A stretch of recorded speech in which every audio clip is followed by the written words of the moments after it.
I thought I was alone. The house was silent.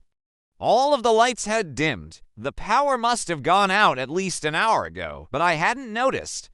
I was curled up on the couch watching a movie, but now the screen was just a black rectangle and the only sound was the faint hum of the TV. Then I heard it, a creak from my bedroom. The house doesn't make noise. It's old but well kept. The only explanation was that the floorboards must be expanding with the humidity. There's a bad leak in the bathroom upstairs and the constant drip, drip has saturated the whole room. Maybe the whole house, I thought, was just settling. But then I heard it again, a distinct and this time louder creak. My heart started to race. Was I really alone? Did I really want to be alone? And for the first time since moving in, I regretted not having my bedroom door ripped off its hinges by a rogue tornado. I got up from the couch and walked over to the hallway leading to my room. I considered turning on the flashlight on my phone, but that would betray my position. I needed to see without being seen. Grabbing a nearby flashlight, I crept closer to the bedroom. Each step I took echoed in the darkness and in my ears, amplifying the pounding of my heart. As I neared the bedroom, the creaking stopped. Had I imagined it?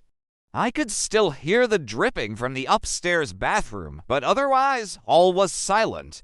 Tentatively, I pushed open the door and shone the light inside. Nothing. I stepped in, my eyes straining to see in the gloom, and that's when I saw it, a dark shape standing in the corner. I froze. Was it a person? An animal? A monster? My mind raced, trying to make sense of what I was seeing. The dark shape remained motionless. I couldn't see its eyes, but I could feel its gaze upon me.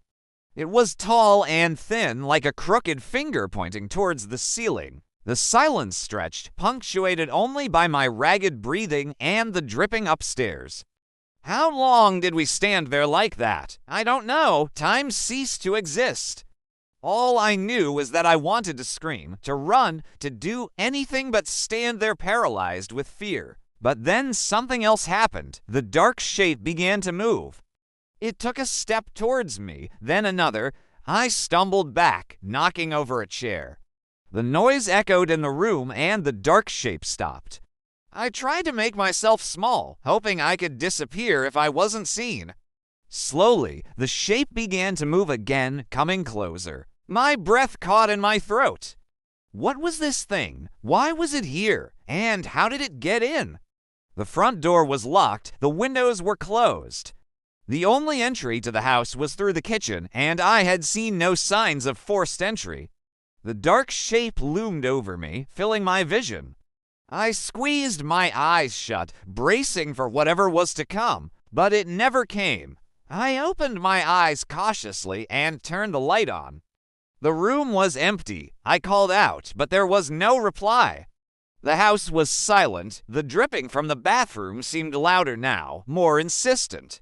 I ran to the window and flung it open. The night air was cool on my skin, and for the first time since hearing that first creak, I felt a sense of calm wash over me. I looked around the room, searching for any sign of intrusion, but there was nothing. No footprints, no fingerprints, no signs of a struggle. I checked the closet, the drawers, the under the bed, but everything was in order.